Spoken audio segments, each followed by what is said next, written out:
गुणको एउटा सानो मिस्टेकले गर्नु अहिले पनि हामी के भनिरहेछौँ सच्याउनुस् तपाईँ यसरी नगर्दिनुस् बजारमा कन्ट्रोलर होइन त रेगुलेटर मजाले रेगुलेट कडा साथ गर्नुस् तपाईँ सबै लगानीकर्ताले वेलकम गर्छ हामी पनि चाहिरहेछौँ कम्पनीको दोष र गुणको हिसाबले प्राइस निर्धारण होस् र हामी त्यो हिसाबले हामी काम गर्न पाऊँ भनेर हामी लागिरहेछौँ यसमा हैन तर भयो उल्टा अनि यसले गर्दाखेरि आम लगानीकर्ताहरूले बजारै डिस्टर्ब भइदियो यसले गरेर तपाईको मलाई लाग्छ यो यस्तो घटना 51वटा कम्पनीको नामै प्रकाशित गरेर रेड अलर्टमा राख्नु भनेको त्यो पनि 200 कम्पनीमा करिब 22-23% भयो कहीँ पनि भए छैन होला जस्तो लाग्छ मलाई हैन यो कुरामा हाम्रो सेभनसँग आफ्नो एउटा वाद विवाद भइरहेछ आफ्नो ठाउँमा छ तर म लगानीकर्ता साथीहरुलाई के भन्छु भने हैन अहिले चाहिँ हामी चाहिँ बजारको अवस्था अहिले कस्तो छ भन्दाखेरि यो कुराहरु मैले राखी पोजिटिभ कुरामा हेर्नुहुन्छ भने के छ भने बजार तपाईको हामी 8% इन्ट्रेस्ट रेटमा पाइरहेछौँ एकदम सस्तो हैन धेरै राम्रो यो अगाडि बढ्ने सम्भावना छैन तपाईले 3-4 दिन 5 दिनमा लोन पाउनुहुन्छ अलि राम्रो लगानीकर्ता भयो भने त घरैमा आएर तपाईसँग साइन गराएर सबै गराएर लोन दिइरहेछन् एउटा कुरा त्यसपछि तपाईको 50-60 लाख दाजुभाइहरु विदेशमा बस्नेहरु रेमिटेन्स 16-17% बढेछ 8.5 खर्ब रुपैयाँ नेपाली रेमिटेन्स आएछ अर्को 16% बढेर अझ बढ्ने क्रम छ त्यसपछि तपाईको उहाँहरुसँग 10 खर्ब भन्दा बढी विदेशमा पैसा छ सेभिङ गरेको पैसाहरु 60 लाख दाजुभाइ दिदीबहिनी पाकेको रोटी खाने हो बालीनाली भित्र्याउने समय हो यो हैन र त्यसपछि तपाईको यो ब्याज रेट बढ्ने सम्भावना आउने 6-8 महिनासम्म ब्याज बढ्ने सम्भावना म देखिँदैन फेरि यसमा पुँजी बजारमा अहिले तपाईको हैन एनआरएन पनि लगानी गरिरहेछन् आफन्तको नामबाट अलिकति मनी त्यो कन्भर्ट गरेर फोरेन एक्सचेन्ज कन्भर्ट गरेर लगानी गरिरहेछन् यो हाम्रो 60 लाख दाजुभाइले लगानी गरिरहेछन् आषाढ मसान्तको हाम्रो बजेट खर्चै बाँकी छ रेमिटेन्स बढिरहेछ हैन र हरेक सेक्टरको मान्छेहरु यसमा लागे अहिले तपाईको 37 लाख डिमान्ड छ 7 लाख अनलाइन छ बढ्ने क्रममा छ हैन र अहिले आईपी हेर्नुहुन्छ भने भर्खर एउटा आईपी खोल्यो हिजो 4 अर्ब रुपैयाँको कतिको 4 गुणा बढी लगानी भयो त्यसमा हिजो सब्स्क्राइब भयो हैन भन्दाखेरि यसले त 12-15 लाख तपाईको आईपीओ सब्स्क्राइब गर्नेहरु भइसक्यो हैन यो कुराहरुले के दर्शाउँछ भने पुँजी बजार आउने दिनमा धेरै राम्रो छ तपाईको करिब 27 लाख 37 लाख थियो अनलाइन सरी यो के रे डिमान्ड र 7 लाख अनलाइन गरेर यो तपाई कन्भर्ट गरेर हैन करिब 15% भन्दा बढी जनसंख्या श्रीलंका भन्दा बढी जनसंख्या नेपालमा पुँजी बजारमा लागिसक्यो यो कुराहरुले सबै कुराहरु पोजिटिभ जनाउने भएकोले यो तपाईको पुँजी बजारमा अहिलेको अवस्था र यसको भविष्य मैले एकदम उज्जवल छ पोजिटिभ छ बुलिश छ हैन अहिले फेरि 4.5 वर्षको ट्रेड साइकल पनि पूरा गरे छैन भर्खर 1 वर्ष भयो हैन त्यसकारणले मेरो आँखाले मेरो नजरले हेर्दाखेरि बजार चाहिँ कहीं गए छैन अलि डिस्टर्ब भएको हो सेन्सिटिभ सेन्सेक्स भएकोले हैन केही दिन यस्तो चल्छ तर हामी डराउनु पर्ने आत्तिनु पर्ने केही पनि यसमा छैन लगानीकर्ताहरु यसमा राम्रो गरी फन्डामेन्टली स्ट्रङ कम्पनी हैन जे पा त्यसमा बढेको शेयरमा हावातालमा हैन एकदम ग्रीन भएको टाइममा इन्भेस्टमेन्ट गर्ने हाम्रो लगानीकर्ताहरुको बानी छ नि आत्तिने र मात्तिने अब अहिले बजार अलिकति डामाडोल हो आत्तेर बेचेर भागे हैन भोलि बजार बढ्छ त्यही लगानीकर्ताहरु बढेको बजारमा किन्छन् हैन आत्तिने र मात्तिने बानी गर्नु भएन हामी एउटा लगानीकर्ता हो हामीमा एउटा धैर्यता ढिरता संकल्पता र एउटा आत्मबल हुनुपर्छ हाम्रो लगानीमा विश्वास हुनुपर्छ हामीले हल्लामा लगानी गर्ने होइन कि हामीले कम्पनीले फन्डामेन्टली स्ट्रङ कम्पनीहरु स्टडी गरिसकेपछि हामीले लगानी गर्ने त्यो कम्पनीको बोनस डिभिडेन्डमा हामीले लगानी गरेको र टाइममा बढ्यो भने तले ट्रेडिङ गरे पनि हुन्छ तर अलवेज स्ट्रङ फन्डामेन्टली राम्रो कम्पनीहरु हरेक वर्ष बोनस डिभिडेन्ड दिने त्यसको सबै कुराहरु तपाईले आफू लगानी गरे बराबर त्यो भन्दा बढी उसले बोनस डिभिडेन्ड दिने क्षमता भएको कम्पनीमा लगानी गर्नुपर्छ त्यस्तो कम्पनी बजारमा थुप्रै हुन्छ त्यसकारणले हामीले चाहिँ यो बजार अलिकति के डामाडोल भयो अलिकति तलमाथि भयो भने हामी चाहिँ आत्तिएर हैन डराएर बेचेर भाग्नु भनेको हामी लगानीकर्तै हैन हामी मूर्ख हो भन्छु म हैन यत्रो तपाईको समस्या दुनियाभरमा एक किता शेयर बेचेछिन बल्कि अस्ति मैले 3-4 दिन त मैले शेयर किने मैले अलिकति घाटा भयो तर मैले त्यो चाहेको शेयर किन्न पाए थिएन मैले किने अलिकति हैन त्यसकारणले म के भन्छु भने म चाहिँ एउटा आफूलाई म्याच्योर डिसिप्लिन लगानीकर्ता भन्छु एउटा ह्याप्पी लगानीकर्ता भन्छु म हैन त्यसैले म यो चीज मेसेज क्यारी अन गर्छु आउने समय र यसको भविष्य चाहिँ तपाईँ लाइफ इन्सुरेन्स गर्नुभएछ, लाइफ इन्सुरेन्स पनि लाइफ इन्सुरेन्सको प्रिमियम लिएछ भन्दाखेरि नन लाइफले कहाँ छोयो यसले, होइन? र उनीहरूको कमाइ पनि बढेर गएछ कोभिडको टाइममा। त्यस्तै तपाईँको हाइड्रो पावर हेर्नुहोस्, हाइड्रो पावरमा पनि जुन कम्पनीले बत्ती बेचे थियो पिपिए गरेर हाम्रो विद्युत प्राधिकरणले बत्ती उत्पादन गर्यो, बत्ती उत्पादन गरेर खपत गर्यो, हामी तपाईँले पैसा तिर्यौँ, त्यो पैसा लिएर कम्पनीलाई तिर्दियो उसले, कहाँ छोयो त्यसमा? अझै योपालि लास्ट इयर तपाईँको मनसुन राम्रो भएको थियो, होइन? नयाँ ग्रिडहरूमा जोडे, सबैले पैसा पाए, होइन? त्यस कारणले अलिकति हाइड्रो पावरको अलिकति बढेको रिजनेबल तरिकाले बढेछ। कुनै कम्पनीहरू अलिकति त्यो पनि छ, हेर्नुपर्छ, त्यसमा हामीले चिटफाट गर्नुपर्छ, अपरेसन गर्नुपर्छ, होइन? त्यसमा हाइड्रो पावरले पनि कोभिडले छोएन, नन लाइफले पनि छोएन। त्यस्तै तपाईँको यो ब्याङ्किङहरूमा हेर्ने हो भने ब्याङ्किङ सेक्टरमा पनि के भयो र कहाँबाट त्यसमा तपाईँले ब्याज रेट राष्ट्र ब्याङ्कले 2 महिना 3 महिना 4 महिना नल्याउ भनेर मात्र भनेको, ब्याज रेट घट्यो। तर त्यो ब्याज रेट घटे तापनि के भन्दा उनीहरूले घटाएको रेटमा हामीसँग पनि डिपोजिटमा घटाएको रेटमा ब्याज रेट लियो नि।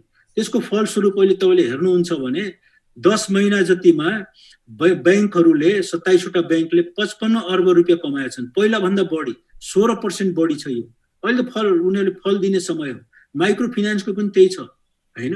यो सबै कुराले के जनाइरहेछ भने पुँजी बजारमा अहिले जुन एउटा नयाँ तरिकाले तरङ्ग आइरहेछ, अझ एकदम राम्रो पोजिटिभ छ। र यसलाई मैले के भन्छु भने साथीहरूले एउटा म के भन्न चाहन्छु भने यो पुँजी बजार, बढेको पुँजी बजारलाई तपाईँले 1100बाट 1881 भयो, 1881बाट 1100 भयो, अहिले 3025 छोएर तपाईँको 2843मा छ। यो हामीले साह्रै धेरै लागिरहेछ, होइन? तर हामी यो नबिर्सौँ, संसारको पुँजी बजार हेरौँ, हामी नेपालमा मात्र हावादारीले बढ्यो हो र यो इन्डियामा रेकर्ड हाई छ, चाइनामा छ, अमेरिका, जापान, तपाईँ युरोपमा हेर्नुहोस्, इङ्ल्यान्डमा हेर्नुहोस्, जहाँ बढी कोभिड भएको थियो एकदम रेकर्ड बिट गरिरहेछ, होइन? यो सबै कुराहरूले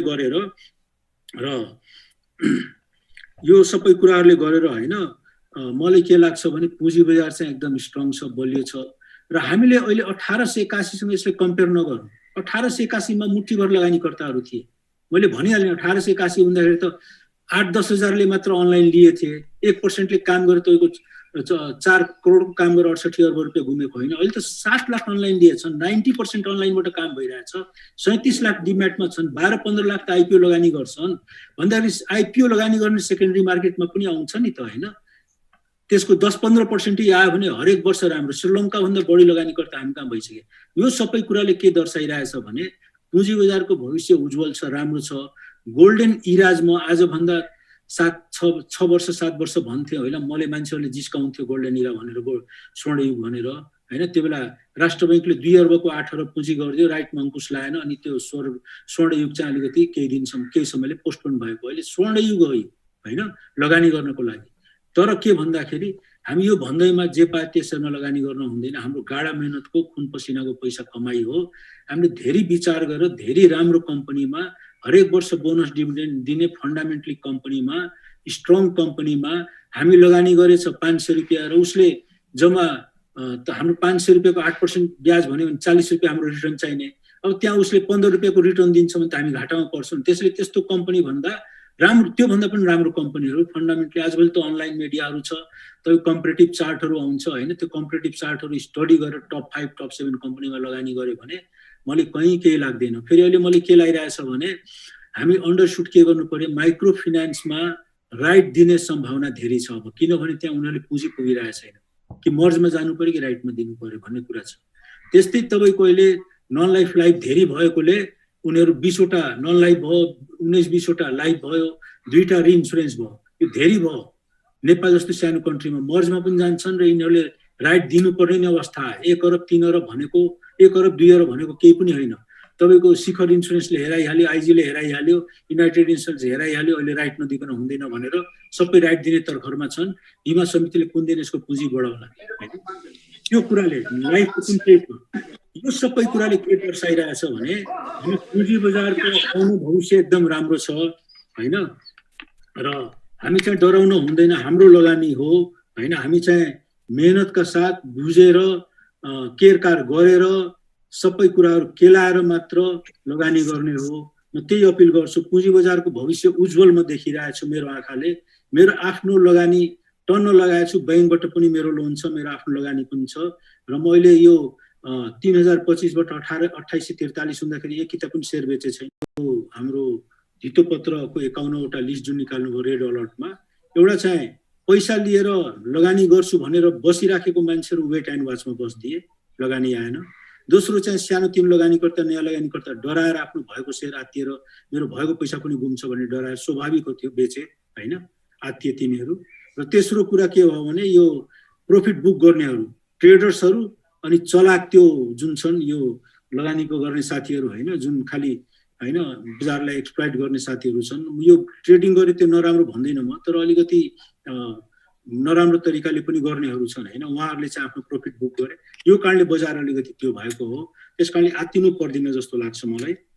थ्याङ्क यू। यो चाहिँ तपाईँको 1 नम्बरको म 2 नम्बर कभर गरेँ। सरले अब केही सरसँगै बुदाहरू छ के ठिक छ। अब तेस्रो नम्बरमा छ तपाईँको आगामी मौद्रिक नीति र यसले बजारमा पार्ने अवसर हैन, प्रभाव। यो प्रश्नको लागि यो तपाईँले राख्नुभयो यो कार्यक्रममा, यसको लागि धन्यवाद। सबैको आँखा त्यतातिर छ, सबैको कान त्यतातिर छ हैन। मौद्रिक नीतिले अवश्य पनि पुँजी बजारलाई नेपालमा यो हाम्रो एउटा आर्थिक क्रियाकलापमा फरक पार्छ, किनभने राष्ट्र ब्याङ्क, ब्याङ्कर्स ब्याङ्क हो, सेन्ट्रल ब्याङ्क हो हैन, ब्याङ्कर्सहरूको अभिभावक हो, उसले जुन कार्यक्रम यो पुरा देशलाई हितमा राखेर वार्षिक कार्यक्रमहरू लिएर हुन्छ, बजेट पछि आउँछ, बजेटको पनि ख्याल राखेर उसले प्लानहरू बनाउँछ। यसको लागि राम्रो कुराहरू हो। हामी के हेरौँ भने पोहोर चाहिँ हामी कराएर हामी चाहिँ साह्रै एक्टिभ भएर त्यो बेला चाहिँ मौद्रिक नीतिमा 70% हामी क्यापिटल गेन ट्याक्स, 180 दिनलाई 120 दिन हामीले यो मार्जिनल लेन्डिङहरू गर्न सक्षम भयौँ होइन। राष्ट्र ब्याङ्कले पनि हामीले त्यसमा त्यो गर्यो। अब यो पालि के देखिरहेछ भने तपाईँको पुँजी बजार धेरै वृद्धि भयो होइन, उहाँहरूको हिसाबले 1100बाट बढ्दै 3000मा गयो होइन। अब यो कन्ट्रोल गर्नुपर्छ अथवा होइन, यो धेरै नै बढ्यो, आर्टिफिसियली बढ्यो, केही कम्पनीको बढ्यो भनेर उहाँहरूको स्टडी त्यो तरिकाले जान सक्छ। यसको फलस्वरूप के भयो भने तपाईँको 5% क्यापिटल गेन ट्याक्सलाई सबैले लागिरहेको थियो, अब ट्रेडरले 7.5% गरिदिए होइन, एउटा त्यहाँ कडाइ गरे।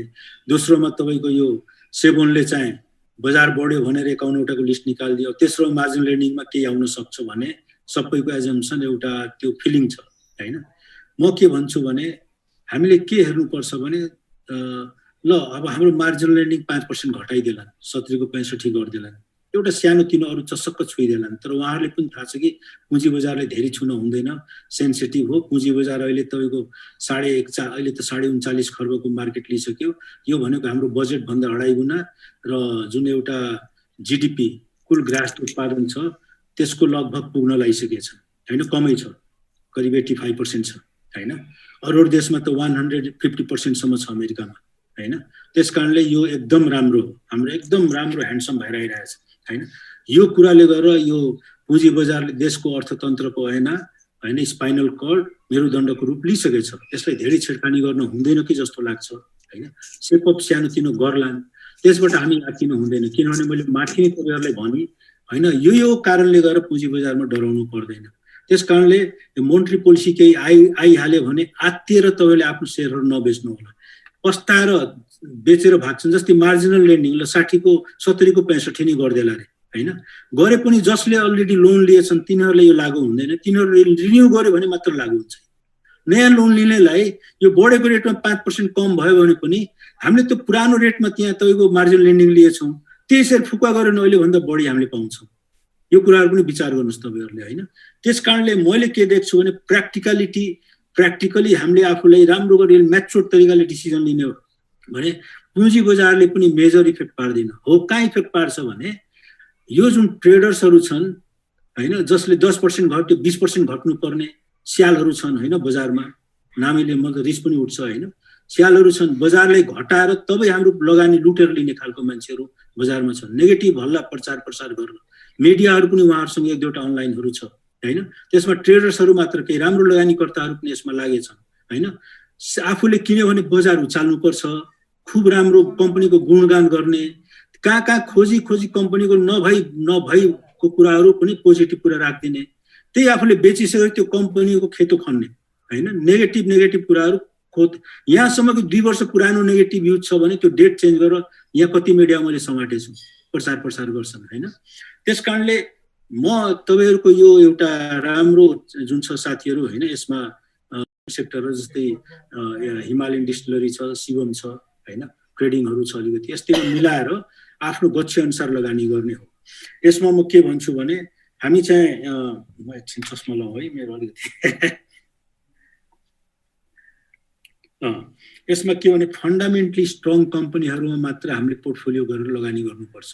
जस्तै तपाईले बैंकमा लगानी गर्नुहुन्छ भने बैंकको टप 5 बैंकहरु आजभोलि डाटाहरु हुन्छ। हेर्नुस् यहाँ मैले 8 वटा डाटा 8 वटा इन्डाइसेसको डाटाहरु प्रिन्ट आउट भर्खरै निकालेको छु मैले। यो सबै डाटाहरुमा तपाईको बैंकको बेग्लै, डेभलपमेन्ट बैंकको बेग्लै, यो माइक्रो फाइनान्सको बेग्लै हैन, इन्स्योरेन्सको बेग्लै, नन लाइफको बेग्लै, हाइड्रोको बेग्लै सबै आउँछ। यो तपाईले अहिले यो मेरो लगानी.com, नेपाली पैसा.com, शेयरलगानी.com यस्तै विभिन्न अनलाइन छन्, उनीहरुले कम्पेरेटिभ चार्टहरु डाटा निकालेको राम्रो छ। यो हाम्रो पालोमा के थिएन, मैले हातले म्यानुअली बनाउँथे, यो एक्सेल मैले गर्न आउँदैन थियो, मैले म्यानुअली गर्थे। अनि बजारमा लगेर मैले साथीहरुले बाँड्दिन्थे, तिनीहरुले किन्थ्यो अनि खुसी भएर कमाउँथ्यो, राम्रो हुन्थ्यो, अनि मैले आशीर्वाद दिन्थ्यो। मैले त्यो गर्थे सुरुवातमा है, मैले त्यसरी सिकेको हो यो बजारमा। अनि के भन्दाखेरि अहिले त एकदम इजी छ। यो डाटाहरु लिनुस्, यो डाटामा तपाईले बैंकमा टप 5 बैंकमा कुन कुनमा लगानी गर्ने त हैन, एउटा ब्लू चिप्स भयो, एउटा रिजनेबली प्राइस भयो, एउटा ग्रोइङ बैंकहरु भयो, त्यसरी गरेर लगानी गर्ने। एउटा चाहिँ मर्जमा गयो भने पनि तपाईले फाइदा होला, मर्ज टेक ओभर एक्विजिसनमा गए पनि स्वापले फाइदा होला, त्यो पनि हामीले एनालाइसिस गर्नुपर्छ बैंकहरुमा हैन। त्यसै तपाईको नन लाइफमा मैले भने राइट आउँछ, बोनस आउँछ, कमाई राम्रो छ, कतिले त 3-3 वर्ष 4-4 वर्षको बोनस, जस्तै एशियन लाइफले 4 वर्षको त्यहाँ 3 वर्षको उसले दिए छैन, 3 वर्षको आउन बाँकी छ, राम्रो उसको बोनस आउँछ। त्यस्तो कम्पनीहरु स्टडी गर्ने, त्यति पैसा लगानी गरे त्यो बोनसले कभर गर्छ कि गर्दैन, त्यसरी हेरेर हामीले पोर्टफोलियो बनाउनु पर्छ हैन। र त्यो हरेक वर्ष त्यो पोर्टफोलियो हामीले रिभ्यू पनि गर्नुपर्छ। ब्लू चिप्स भएको कम्पनी पछि आलु चिप्स हुन्छ। जस्तै तपाईको standard charter bank, SBI bank, Everest bank हैन, यिनीहरु तपाईको त्यत्रो महँगो बैंक हैन, पछि आलु चिप्स भएर गयो। मसँग टन्न शेयर हुन्थ्यो यिनीहरुको, तर म हरेक क्वार्टरको स्टडी गरेर फोर्थ क्वार्टरमा आफ्नो पोर्टफोलियो फेरि चेन्ज गर्छु। मैले के गरे भने त्यो standard charter, Everest bank, SBI bank, Nepali investment bank, Himalayan bank जमानामा मैले सबै क्लियर गर्दिए। अहिले स्वापले फाइदा हुन्छ भनेर इन्भेस्टमेन्ट बैंक अलिकति मैले राखे थिए, हिमालय बैंक भन्दा अलि सस्तो थियो र यिनीहरु राखे थिए मैले हैन। त्यसकारणले के छ भने यो स्वाप रेशियोको पनि हेर्नुपर्छ यो हाम्रो अहिले बनाउँदाखेरि, किनभने अहिले राष्ट्र बैंकको दुईटा पोलिसी आइरहेछ। एउटा पोलिसी, तर त्यसमा दुईटा कुरा छ। एउटा चाहिँ क्रस होल्डिङ भएको बैंकहरुलाई मर्ज गराउने हैन, र एउटा चाहिँ कमजोर बैंकलाई, कमसल बैंकलाई बलियो बैंकले टेक ओभर एक्विजिसन गर्ने हैन, त्यो दुईटा पोलिसी आइरहेछ। त्यसकारणले अहिले चाहिँ एनआईबीएल र एसबीएल को क्रस होल्डिङ भएकोले मर्ज भयो। अब उनीहरुले सिभिल बैंक लिने कुराहरु भइरहेछ हैन, बजारमा यो खुल्ले आइसक्यो। सिभिल बैंक भनेको कमजोर बैंक पनि हो र कर्मचारी सञ्चय कोषको त्यहाँ क्रस होल्डिङ भएकोले त्यो कारणले पनि उनीहरुले लिन्छ, स्वापबाट हामीले फाइदा हुन सक्छ हैन। मैले सिभिल बैंकको अलिकति होल्ड गरेछु यो कारणले हैन, मैले खुलेर भनिरहेछु है तपाईहरुलाई, मलाई लाग्छ तपाईले हेल्प गर्ला यसले गरेर। त्यसरी छ। त्यस्तै अहिले तपाईको नोबेल बैंकले एनसीबी बैंकसँग खुलस्त भइसक्यो, नेपाल बंगलादेश बैंकसँग कुराहरु भइरहेछ। अस्ति युनाइटेड फाइनान्सले एक्विजिसनमा गयो 35% मा हैन। यसले गर्दा तपाईको शेयर सप्लाई पनि कम हुन्छ बजारमा। 6 वटा बैंक चाहिँ 2टा बैंकमा कन्भर्ट भयो। त्यस्तै अरु बैंक पनि अब यो 2टा बैंक ठुलो त 25 अर्बको पनि कुरा आइरहेछ। तपाईको यो मन्ट्री पोलिसीमा 25 अर्ब रुपैयाँ गर्देला भन्ने पनि कुरा आइरहेछ हैन। यो बैंकको पेड अफ क्यापिटल गर्ला नगर्ला आफ्नो ठाउँमा छ। तर राष्ट्र बैंकले के चाहिरहेछ भने मर्जमा 12 वटा 15 वटा मात्र बैंक बचोस्, बलियो सबल, जसले इन्फ्रास्ट्रक्चरल डेभलपमेन्टमा लगानी गर्न सकोस् भने, paid of capital, reserve surplus बढी भएर कोर क्यापिटल राम्रो भएर काम गर्न सकोस्, सबल बैंक होस् भनेर राष्ट्र बैंकको चाहना हो। त्यो एकदम जायज पनि हो हैन, धेरै पहिलादेखि कुराहरु हो। त्यसकारणले अहिले मलाई लाग्छ 1-2 वर्षभित्र 12-15 वटा बैंक भन्दा नेपालमा हुँदैन। अनि त्यसकारणले अहिले तपाईको कमजोर बैंक 200-300 रुपैयाँ 350 रुपैयाँको बैंकहरु जुन छ किन्ने अपर्च्युनिटी हो जस्तो लाग्छ। उनीहरुको बोनस आउँछ, हाम्रो कभर हुन्छ, मर्जमा पनि 100-150 रुपैयाँ फाइदा हुन्छ, हामीले गुमाउने केही पनि छैन हो। बजार चाहिँ अरु जस्तो भातपातै बढ्दैन। तर पनि हामीले हेर्ने हो लास्ट इयर भन्दा अहिले हेर्ने भने नेभल बैंक 8-850 ले पाउँथ्यो, अहिले 1300 छ, 33.5% बोनस पच भयो। यो पाली मैले तपाईले भनौं जानकारी दिउँ, मैले फर्स्ट अरु एउटा कम्पनीमा कमाएको, मेरो लगानीमा सबभन्दा बढी अहिले कमाएको नेभल बैंकबाटै मेरो 8-850-900 को शेयर 1300 भयो हैन। र त्यसपछि तपाईको के भयो भने 33.5% बोनस पच भयो। यो भन्दा बढी के कमाई चाहिन्छ भन्नुस् त। एनसीसी बैंक 200 रुपियाँको लगभगमा 180 मा बिकिरहेको थियो, 360 70 छ, 10% बोनस पनि पच भयो, 40 छ। त्यो डाटामा के छ भनेर मैले यहाँ निकालेको छु, त्यो म पछि पढाउँला।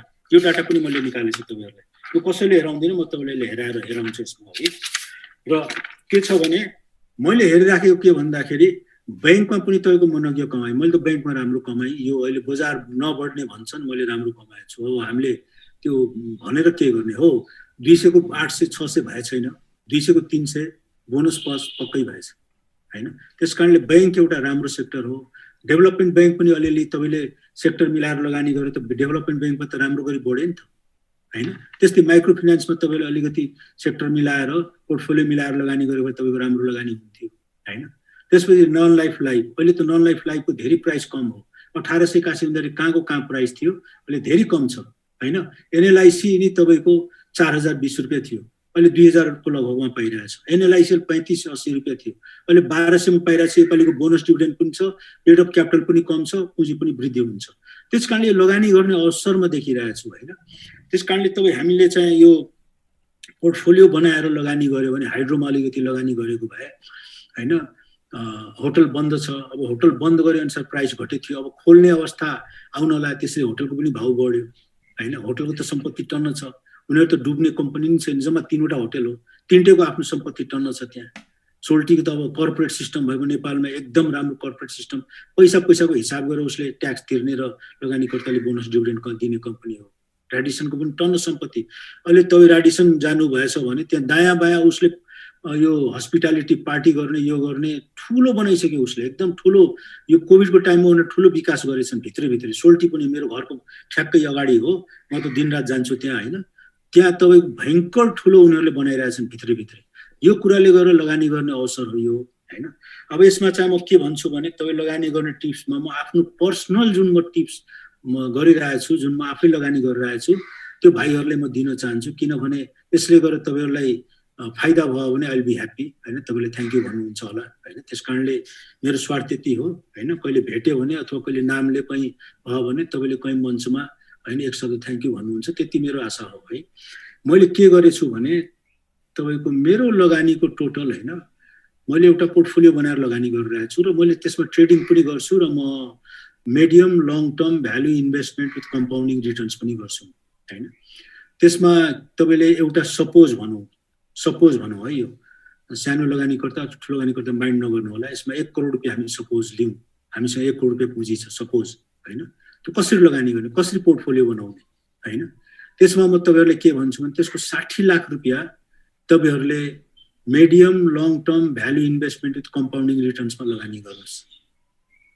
त्यो भनेको राम्रो कम्पनी छानेर बलियो, बोनस डिभिडेन्ड दिने, इपिएस राम्रो भएको, पेड अफ क्यापिटल पनि ठिक भएको हैन, नेटवर्थहरू बढ्दै गएको, नन पर्फर्मिङ लोन अथवा एनपिए नन पर्फर्मिङ एसेटहरू कम भएको हैन, प्राइस इक्वेसनहरू पी रेसियो पनि कम भएको हैन, तपाईँले लगानी गरेको त्योभन्दा अलि बढी रिटर्न दिन सक्ने खालको हैन, म्यानेजमेन्ट टिम पास्ट ट्र्याकमा हरेक वर्ष बोनस डिभिडेन्ड दिएको, एजिएम गरेको, त्यो कम्पनीमा medium long term value investment compounding रिटर्न्सको हिसाबले 60% लगानी गर्नुहोस् तपाईँहरू। त्यसबाट के हुन्छ भने तपाईँले फर एक्जाम्पल तपाईँले एसएससी अब एसएलसीको एक्जाम दिनुभयो र तपाईँले दिनुभयो, रिजल्ट भयो, पास हुनुभयो, तपाईँ खुसी हुनुभयो। अब तपाईँले जाँचै दिए छैन भने त्यो रिजल्ट भएको तपाईँले हर्ष न विस्मात हैन। त्यस कारणले तपाईँले यो अब यो अषाढ मसान्तपछि रिजल्ट आउट हुन्छ, यो कम्पनीहरूले रिजल्ट आउट गर्छ, मैले यति कमाएँ, मैले यो गरेँ ऊ गरेँ भनेर। अब तपाईँसँग सेयरै छैन भने तपाईँ खुसी हुने कि हैन, हर्ष मनाउने कि विस्मात गर्ने र भन्नुहोस् हैन। त्यस कारणले हामीसँग त्यो राम्रो कम्पनीको सेयर भयो भने म त यति राम्रो दिए थ्याङ्क यू भनेर तपाईँ सेयर गर्न पनि मन लाग्छ। यो विभिन्न हाम्रो यो आजभोलि फोरम छ लगानीकर्ता साथीहरूको सेयर गर्न, म त आज खुसी भएँ अथवा मैले यति राम्रो मैले भयो भन्ने कुराहरू हुन्छ। त्यसैले अहिले टाइम तपाईँको के हो भने अहिले पनि लेट भए छैन, मजाले तपाईँले कम्पनी छानी हैन, अहिले जसले मजाले बोनस डिभिडेन्डहरू दिन्छ हैन, त्यो कम्पनीमा किनेहरू लिएर राखेको हुन्छ। 60% त्यस्तो फन्डामेन्टली स्ट्रङ कम्पनीहरूमा medium long term value investment compounding returns लागू गर्ने हैन। यो चाहिँ मैले यसले के हुन्छ भने तपाईँको मैले भने नि कम्पाउन्डिङ इन्ट्रेस्ट रिटर्न हुन्छ भनेको, फन्डामेन्टली कम्पनीमा लगायो medium long term value investment compounding returns भनेको क्युमुलेटिभ तपाईँको सेयर डिम्याटमा बढ्दै जान्छ हरेक वर्ष बोनसले गरेर त्यो एउटा कालान्तरमा